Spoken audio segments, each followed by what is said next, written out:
Meu nome é Israel Panazzolo, eu curso Engenharia Elétrica na Universidade Federal de Santa Maria e hoje eu quero conversar um pouquinho sobre uma introdução à apologética. A ideia é basicamente a gente pensar um pouquinho sobre do que se trata a apologética, se realmente nós precisamos ter uma atitude de um apologista, de alguém que defende, né, a sua crença. Eu quero tratar um pouquinho de que metodologias podem ser pensadas nesse assunto, que formas que nós podemos realizar essa apologética, e eu quero te convidar então a prestar atenção nessa aula e tomara que possa inspirar em você um desejo de ser também um defensor daquilo que você acredita. Vamos começar então o estudo sobre uma introdução à apologética do nosso seminário de apologética básica, beleza? Então, o que nós veremos nesse estudo aqui? Primeiramente, uma definição. Vamos tentar entender melhor esse termo. Vamos analisar um pouco seus propósitos, as suas metodologias que já foram utilizadas e também as formas de ação, ok? Então, o que nos move para começar essa discussão aqui, essa aula? São os questionamentos que nos trazem. A fé cristã é muitas vezes questionada. Então, nós temos uma pergunta clássica: se Deus existe, por que existem tantos males no mundo? Como nós podemos acreditar num livro que foi escrito por homens, por diversos autores, e ainda uma distância muito grande de tempo, há milênios?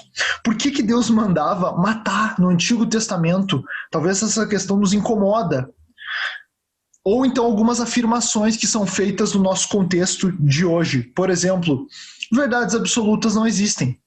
Essa história de que tem uma verdade, isso aí é coisa antiga, é antiquado. Hoje não precisa mais disso. Cada um tem a sua verdade. Ou então, algumas afirmações como todas as religiões levam a Deus. Talvez o cristianismo esteja com uma atitude muito impositiva, talvez uma espécie de arrogância querer dizer que é a religião verdadeira.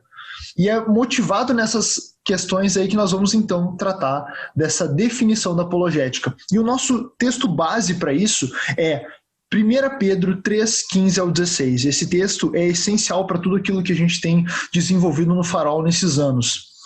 Antes, santificai ao Senhor Deus em vossos corações e estais sempre preparados para responder com mansidão e temor a qualquer que vos pedir a razão da esperança que há em vós, tendo uma boa consciência, para que naquilo em que falam mal de vós, como de malfeitores, fiquem confundidos os que blasfemam do vosso bom porte em Cristo. É muito interessante o que esse texto vai nos mostrar. Tem muitas coisas legais que poderiam ser extraídas, mas nós focaremos apenas na palavra responder. A palavra responder ali é apologia, certo? Que ela é entendida como uma defesa verbal. Em alguns contextos ela é utilizada até mesmo num caso onde um advogado faz a defesa de alguém que está sendo acusado num tribunal. Então essa seria um uso dessa palavra, apologia. Beleza? Nos dicionários, por exemplo, o dicionário Aulete, no campo da teologia, é aquela defesa da fé que pode ser comprovada por argumentos racionais. Né? Ou então, é uma parte, um segmento da teologia que se concentra no trabalho de defender a religião cristã contra os que tentam depreciá-la. Né? Então, até mesmo de maneira mais ampla, a palavra apologética, né, ela é uma defesa argumentativa de alguma ideia, por isso que nós vamos tratar aqui da apologética cristã, certo? Aí uma definição por apologistas, por exemplo, o Dr. William Lane Craig, ele fala que a apologética cristã ela pode ser definida como um ramo da teologia cristã que busca fornecer garantias racionais para as reivindicações de verdade que o cristianismo faz, certo? Então é buscar trazer razões pelas quais nós acreditamos naquilo que nós dizemos que acreditamos. Outra definição que os apologistas vão dar, aqui é do Sproul, né, e do Gessner e do Lindsay, eles falam que a apologética é a defesa fundamentada da religião cristã, como defesa fundamentada da fé. A apologética está para a teologia, como a filosofia está para as ciências humanas. Isto é, nós temos uma complementariedade do trabalho que a apologética cristã faz para o trabalho da teologia, beleza? Agora, talvez é interessante a gente apresentar a apologética também pelo que ela não é, para ficar bem claro aquilo que nós queremos dizer e aquilo que nós não queremos dizer. Nós não estamos falando de uma crítica pela crítica, não estamos falando de uma atitude de intolerância, uma atitude soberba, uma atitude de simplesmente atacar os outros. Não é disso que nós estamos falando. Nós estamos falando de uma defesa daquilo que nós cremos, mas a atitude aqui também importa nesse processo. E até quando a gente fala de intolerância, é importante lembrar que apenas onde nós temos uma visão certa e uma visão errada, que é possível de fato ser tolerante. Aquele que crê estar certo e é tolerante com aquele que teoricamente tem uma ideia errada. Então a ideia aqui não tem nada a ver com intolerância, tem a ver com aprender a responder àqueles que pedem a razão da esperança que nós temos, ok? Uma outra fala aqui, em específico para o nosso contexto cristão, é que nos colégios e faculdades, os adolescentes e jovens são assaltados intelectualmente com todo tipo de cosmovisão não cristã, associada a um relativismo opressor. Isso é muito evidente no contexto universitário e muitos de nós experimentamos essa realidade. E aí vem um chamado para as congregações locais, que se os pais não tiverem uma mente engajada na sua fé e não tiverem argumentos sólidos a favor do teísmo cristão e respostas boas às perguntas de seus filhos, estaremos correndo o sério perigo de perder os nossos jovens. Os nossos filhos precisam de doutrina e de apologética. Chega daquela história do cristão ser um cara, ter aquela imagem de alguém ignorante, ter aquela ideia de uma crendice apenas, que tu acredita porque, sei lá, tu sente isso, ou porque, sei lá, tu ouviu isso aí dos teus pais. Não, é preciso que cada um encontre com muita clareza, pessoalmente, as razões pelas quais se crê naquilo que se crê, ok? E agora vamos entrar nos propósitos da apologética. O primeiro propósito que vale ser destacado é o fortalecimento dos que creem. Isto é, nós estamos falando de alguém que chega às vezes com dúvidas, com questões complexas que às vezes se depara, e a ideia é que a apologética traga esse fortalecimento, essa consolidação da sua crença. Num segundo momento, uma vez que a pessoa está bem resolvida, ela ganha um impulso para evangelizar aqueles que não creem. Uma vez que ela tem uma visão melhor da sua crença, ela tem boas razões para afirmar aquilo que ela está afirmando, a ideia é que esse cristão possa pregar o evangelho sem o medo, né, de repente ser refutado ou de ser atacado de uma forma que ele fique sem ter como responder. E claro, a longo prazo, o que nós realmente gostaríamos de ver é os cristãos e, de alguma forma, né, o ambiente cristão ser uma influência para a cultura. Nós precisamos de cristãos em várias áreas, nas áreas das ciências humanas, das engenharias, da ciência social, seja onde for, seja das artes, nós precisamos de cristãos fazendo a diferença em todos esses contextos, comércio, assim vai, né? Não quero ser exaustivo aqui na lista, mas a realidade é, precisamos de cristãos fazendo o seu papel, trazendo a luz de Cristo para onde eles estiverem, ok? Vamos esmiuçar um pouquinho mais, vamos trabalhar um pouco, detalhar um pouco mais essa questão do fortalecimento dos que creem, certo? A gente não está negando aqui o papel das emoções na vida cristã, o papel da experiência cristã. Ninguém está falando aqui que isso não é importante, que isso é desnecessário. A única coisa que é válido de destacar aqui é que nós não podemos basear nossas convicções de fé numa emoção ou numa experiência, pois isso pode ser muito perigoso, é instável, certo? Então a ideia é que a apologética, a teologia, todos esses estudos, eles de alguma forma sejam um alimento mais substancial para o cristão, para que ele possa ter uma fé mais clara, mais convicta, certo? Num segundo momento, como eu já comentei antes, alguns cristãos simplesmente não compartilham a fé por medo de que alguém que não é cristão faça uma pergunta ou apresente alguma objeção que ele não tenha resposta.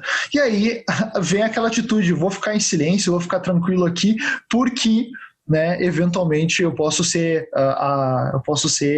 atacado aqui, eu posso ser refutado aqui na frente das pessoas, né? E infelizmente nós muitas vezes acabamos desobedecendo a ordem de Jesus, que é para trazer luz, para ser sal, e nós colocamos essa luz debaixo do alqueire. Como eu comentei, a formação em apologética, obter essas respostas para muitas das questões, a gente sabe que tem muitas questões que a gente não consegue resolver, não estamos trazendo a resposta para todas as perguntas, mas muitas delas nós já temos resposta. Muitos irmãos na história já trouxeram um conteúdo incrível, já se depararam com essas mesmas dúvidas e procuraram respondê-las. Então a ideia é que nós possamos aprender com isso, ok? E dado que nós temos, então, mais clareza da nossa fé, que isso nos impulsione a evangelizar, que isso nos traga tranquilidade na hora de falar com as pessoas, nos traga essa convicção de que nós estamos no caminho certo e podemos levar outras pessoas a também conhecerem esse caminho, essa verdade e a vida que está no Senhor Jesus. E aqui é válido destacar que uma vez que a fé está fortalecida, que as dúvidas estão sanadas e que o evangelho é uma realidade na vida de um discípulo, a ideia, o que se espera é que haja essa coragem para transmitir o evangelho e as verdades que o cristão acredita, né? Então, isso deve vir acompanhado de uma atitude de mansidão, humildade e temor ao Senhor. Por isso essa tríade é importante, né? Uma apologética, evangelismo e testemunho, né? O próprio Dr. Craig, ele sugere que o primeiro argumento que todos nós devemos ter é o nosso testemunho. Antes de qualquer outra coisa, quem é Jesus para você? Que experiência que tu tem no reino de Deus? Não pode ser meramente um conceito abstrato distante. É importante que aquilo que nós estamos falando seja, antes de tudo, uma realidade nas nossas vidas, ok? Aí talvez alguém pode trazer uma objeção, mas, cara, ninguém vem a Cristo por argumentos. Bom, quando a gente começa a analisar essa atitude ou começamos a contrastar com as escrituras, não parece que essa frase ela corresponde com a visão bíblica, né? Nós lemos o livro de Atos, lemos a atitude que os discípulos tiveram e parece que eles não acreditavam nisso que nessa objeção. Vamos analisar um pouquinho esses textos. Por exemplo, em Atos 14:1, vai falar que em Icônio, Paulo e Barnabé entraram juntos na sinagoga judaica e falaram de tal modo que veio a crer grande multidão, tanto de judeus como gregos. Então, vamos parar para pensar. Paulo vai lá e começa a discursar e as pessoas começam a acreditar naquilo que Paulo está dizendo. Ok, alguém pode dizer, tá, mas ele só proclamou o evangelho, ele não estava fazendo nenhuma defesa nem nada. Vamos analisar outras passagens, né? Vale destacar que quando Paulo falava aos leitores e ouvintes judeus, ele recorria a profecias, aos milagres de Jesus, à ressurreição de Cristo como evidências de que Jesus era de fato, Jesus de Nazaré era de fato o Messias, certo? Então, vamos ver aqui. Por exemplo, tendo passado por Anfípolis e Apolônia, chegaram a Tessalônica, onde havia uma sinagoga de judeus. Paulo, segundo seu costume, foi procurá-los e por 3 sábados arrazoou com eles acerca das Escrituras, expondo e demonstrando ter sido necessário que o Cristo padecesse e ressurgisse dentre os mortos. E este, dizia ele, é o Cristo, Jesus, que vos anuncio. Então, qual está sendo a atitude de Paulo aqui? Ele vai até os judeus e começa a demonstrar, a arrazoar, discutir, tentar provar ali, expor que aquele Cristo que os profetas falaram, aquele Cristo que está na história do povo judeu, esse Cristo que eles estavam com a expectativa lá em cima, é exatamente o Jesus que ele está proclamando. É exatamente o Jesus de Nazaré que veio, fez grandes sinais e que foi morto pelos judeus. E aí ele diz, mas ele não só morreu, como ressuscitou. Então a ideia é que Paulo procura demonstrar, procura arrazoar, discutir, convencer eles dessa posição. Agora, diante de um público gentil, nós vemos que a atitude de Paulo é um pouco diferente. Ele recorria às obras das mãos de Deus, falava até mesmo da consciência que nós temos, né? Isso a gente vê em Romanos 1 e 2 muito mais claro, né? E também recorria às testemunhas oculares da ressurreição de Cristo, porque é um evento histórico. Então eles podiam recorrer a uma notícia que estava rolando. Então eles podiam verificar que aquilo que Paulo estava falando era verdadeiro. Ou seja, o público gentil, os gregos, eles não tinham a Bíblia hebraica, não tinham o Antigo Testamento, né? Não acreditavam, não levavam talvez com aquela seriedade, com aquela paixão que os judeus tinham. Qual que foi a estratégia de Paulo? Então ele apelava para a criação, para a revelação geral de Deus e também apelava para o testemunho histórico ali, né? As pessoas que estavam ali, que poderiam ser verificada o evento, né? Então, olha, por exemplo, Paulo, em Atos 17, que é um capítulo muito interessante, que todos vocês possam ler também para verificar tudo que está sendo dito, mas olha que interessante que Paulo faz. Ele estava em Atenas e ele tanto dissertava na sinagoga entre os judeus e os gentios piedosos, como na praça, todos os dias. Ou seja, Paulo estava tentando alcançar cada público diferente, ok? E no fim desse capítulo, nós vemos que Paulo, depois que ele fez lá o seu discurso, ele falou do Deus desconhecido, ele fez toda aquela argumentação com os filósofos ali da época. Olha o resultado, que legal. Houve, porém, alguns homens que se agregaram a ele e creram. Entre eles estava Dionísio, o Areopagita, e uma mulher chamada Damaris, e com eles outros mais. Ou seja, nós temos aqui exemplo de Paulo discursando, tentando argumentar e chegando no fim do seu discurso, da sua exposição, pessoas que quiseram então se juntar, se unir e foram convencidos e creram no Evangelho. Aí alguém pode dizer, tá, mas então essa é uma obra humana. Então vocês só estão querendo dizer que com argumentos as pessoas vão se convencer e vão se voltar a Deus. Não é bem isso que nós estamos dizendo. O que nós queremos dizer, segundo aqui a frase do William Lane Craig, é que tanto Jesus quanto os apóstolos não temiam dar evidências em favor da verdade daquilo que proclamavam. Isso não quer dizer que eles não confiavam no Espírito Santo para trazer as pessoas a Cristo. Antes, eles confiavam que o Espírito Santo usava os argumentos e as evidências deles para fazer isso. A ideia é que através dos argumentos, através de nós fazermos uma boa exposição, as pessoas possam se voltar a Jesus. As pessoas possam ser convencidas e convertidas pelo Espírito Santo e se voltem à verdade. Nosso papel ali é apenas expor, apenas declarar isso, ok? Nós vemos também a atitude em Apolo, eloquente e poderoso nas Escrituras, e algo muito interessante que fala sobre Apolo, que em Atos 18, 28 diz que com grande poder convencia publicamente os judeus, provando por meio das Escrituras que o Cristo é Jesus. Ou seja, a gente sabe que é muito difícil convencer alguém, ainda mais convencer publicamente. Porque quando a gente está em público, ainda tem toda aquela coisa do ego, e se tu não quer perder no argumento, e aí começa a se exaltar, e tu vê que Apolo, ele publicamente, ele demonstrava e ele provava por meio das Escrituras que Cristo é Jesus de Nazaré. E por fim, dá para citar ainda que Paulo, ele tanto quando foi preso lá em Roma, né, a atitude dele ali em Atos 28 é que desde de manhã até a tarde lhes fez uma exposição em testemunho do reino de Deus, procurando persuadi-los a respeito de Jesus, tanto pela lei de Moisés como pelos profetas. O desejo de Paulo era persuadir, era convencer os seus ouvintes, né?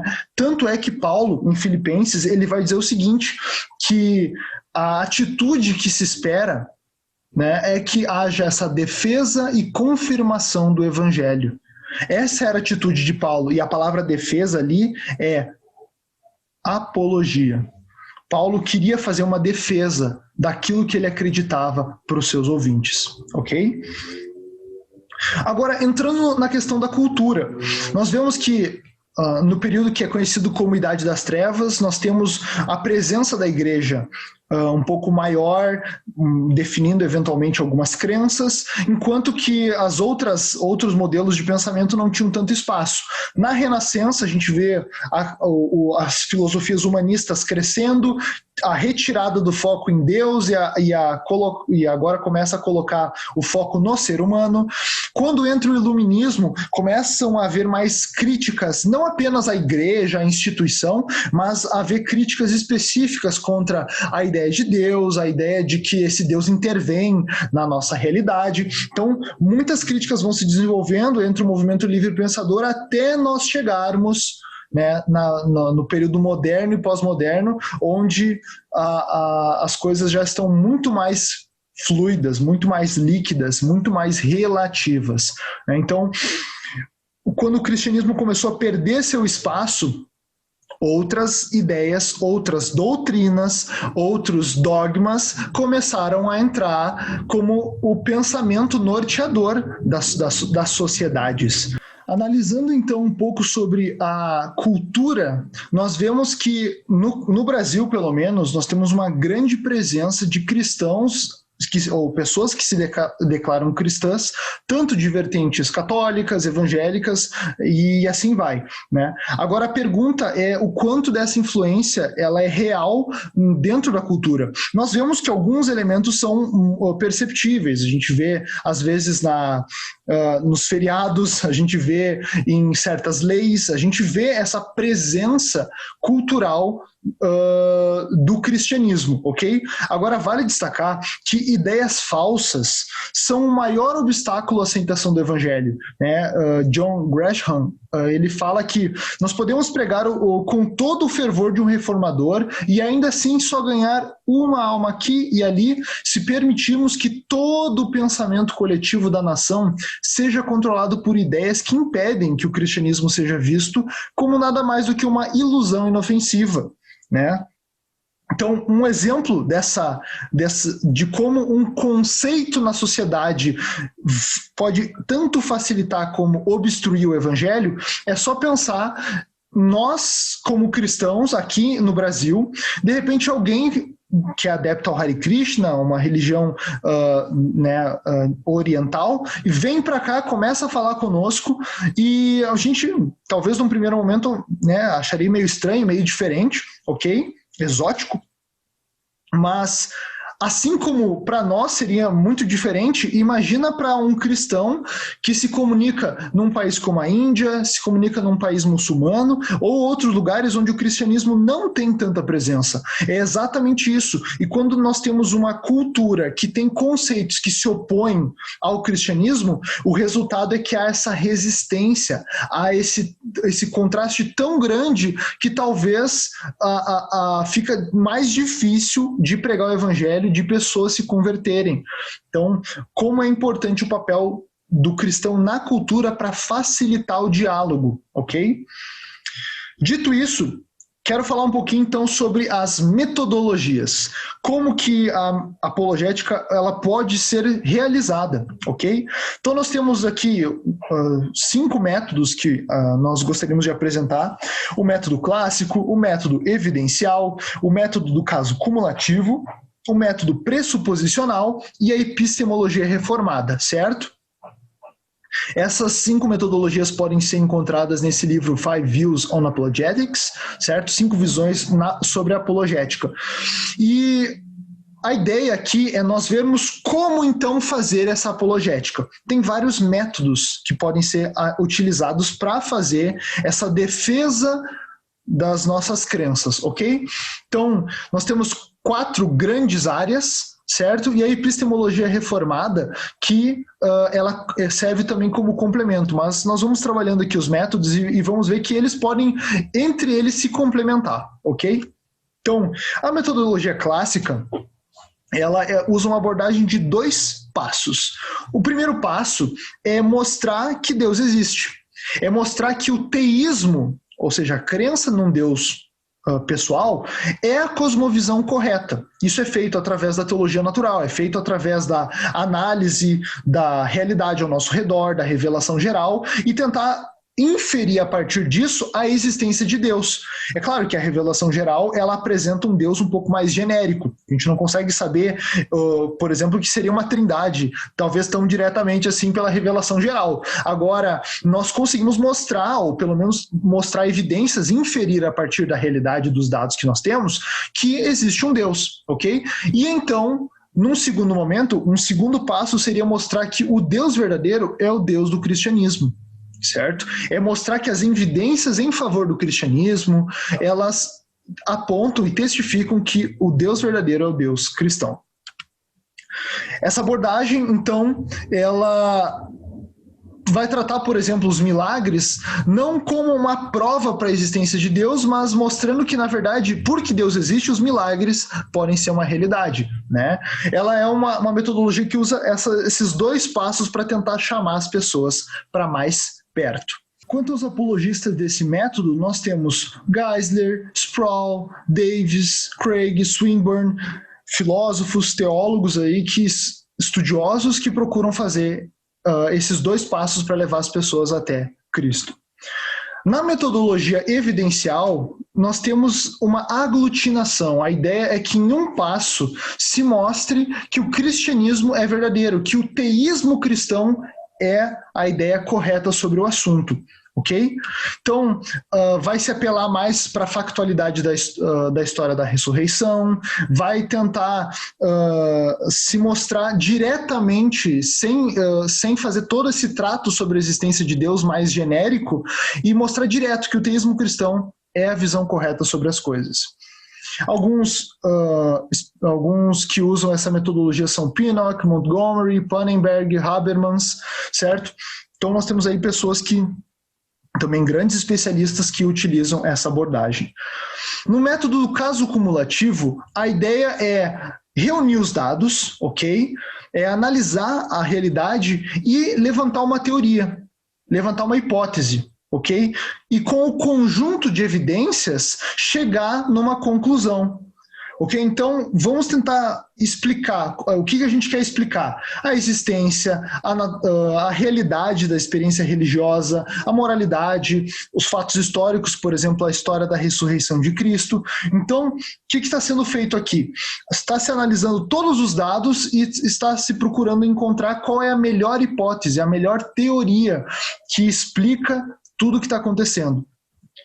O Feinberg, ele vai dizer que os teístas cristãos estão insistindo que o cristianismo faça melhor uso de toda a evidência disponível do que qualquer outra cosmovisão alternativa em oferta, quer essa alternativa seja alguma outra visão teísta ou o ateísmo. Então a ideia é que nós façamos essa análise de todos os dados e mostremos, olha, a melhor resposta para todos esses dados aqui que nós temos sobre a realidade e tudo mais é o cristianismo, ok? Alguns apologistas desse método são Mitchell, Lewis, Feinberg, Evans, certo? Que vão tratar dessa maneira a apologética. Por outro lado, nós temos a metodologia pressuposicional. Ao invés de pensar o cristianismo como uma conclusão, ou seja, eu fiz uma série de argumentos e chego na conclusão de que o cristianismo é verdadeiro, nesse caso, se toma como pressuposto que o cristianismo é verdadeiro e se analisa o que se segue disso, ok? Então, é feita essa análise da realidade partindo da ideia que o cristianismo é verdadeiro. Ok? Então é pressuposto as premissas que o cristianismo defende. A verdade do cristianismo, nesse caso, é pressuposta para então se analisar a realidade e tudo mais. Então, Frame vai falar que nós deveríamos apresentar o Deus bíblico não meramente como a conclusão a partir de um argumento, mas como aquele que torna o argumento possível, certo? Então, alguns que utilizam esse modelo são Thiel, Clark, Frame e o Schaeffer, certo? Por outro lado, nós temos aqui a abordagem da epistemologia reformada, que ela questiona se todas as crenças precisam de argumentos para ela ser embasada. E aí ela tenta mostrar que a crença na existência de Deus, ela pode ser embasada mesmo que não haja um argumento lógico, todo esse trabalho técnico que é feito, a crença na existência de Deus. Não está se falando aqui da existência de Deus, é uma questão mais epistemológica do que ontológica, ok? Então a ideia é, por exemplo, trabalhar com os sensus divinatis, esse senso do divino, essa ideia de que o ser humano, um homo religiosus, né, tem alguma propensão a se relacionar com Deus ou está de alguma maneira relacionado ou ligado à ideia do divino. Então é provocar o ser humano nesse senso divino que ele já possui, ou despertar esse senso do divino que o ser humano que está adormecido, para que ele encontre no cristianismo essa satisfação desse senso do divino, né? E aí a apologética defensiva ela serve mais para quebrar alguns desafios ou algumas coisas que poderiam atacar a crença do cristão, certo? Então é uma outra forma de trabalho. Alguns apologistas desse modelo são Plantinga, Wolferstorff, Clarke, Mavrodes, Alston, todos que utilizam, alguns que utilizam essa metodologia. Dito isso, vamos falar das formas de ação que a apologética possui. Nós temos basicamente duas maneiras ou duas formas de ação, a ofensiva e a defensiva. Ambas vão procurar trabalhar com o conjunto de evidências que o cristianismo possui, seja usando arqueologia, química, seja na filosofia, seja com antropologia. As várias áreas do conhecimento aqui vão ser utilizadas para pensar e vão ser analisadas se elas pesam mais para o lado da existência de Deus ou não, ok?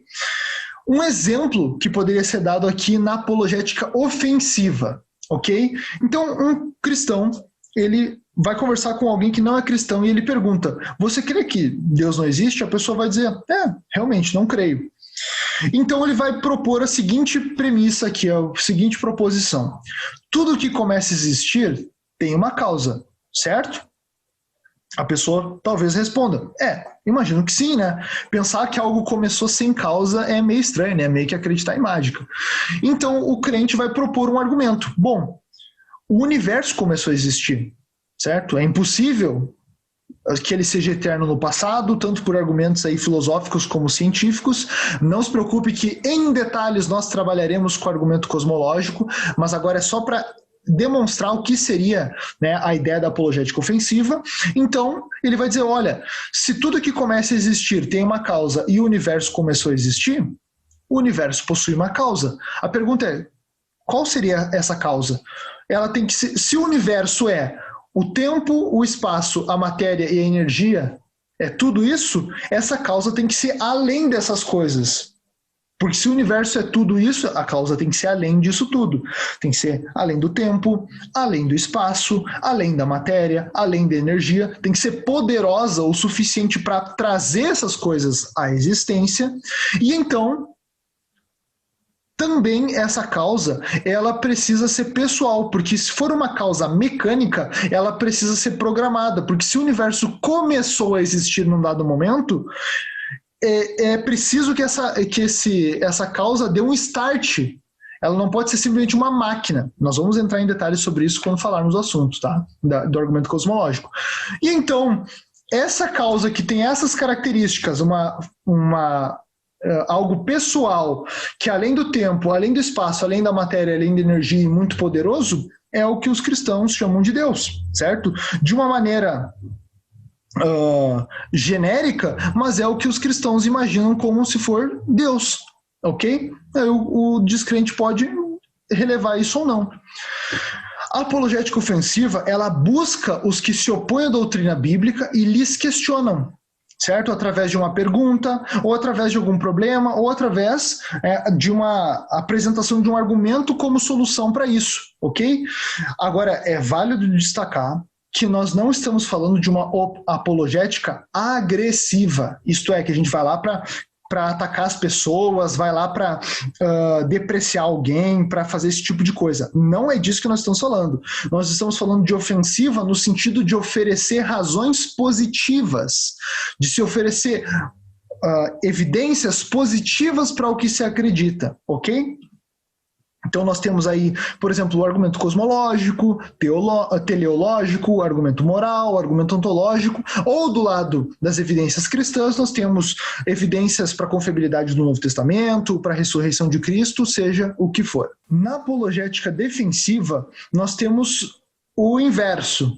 Nesse caso, o descrente, alguém que não crê no cristianismo, ele vem até nós e ele propõe problemas. Por exemplo, se Deus existe, por que o mal existe?